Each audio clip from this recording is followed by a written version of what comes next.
Imagine walking along the beach and the waves begin to glow like blue fire.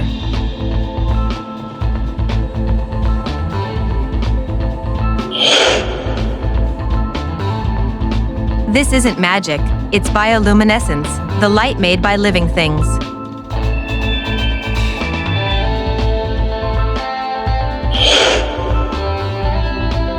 From deep-sea fish to glowing mushrooms, more than 80% of ocean life can produce their own light.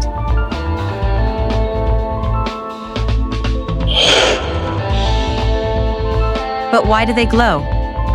For survival, some attract mates, others distract predators or lure prey.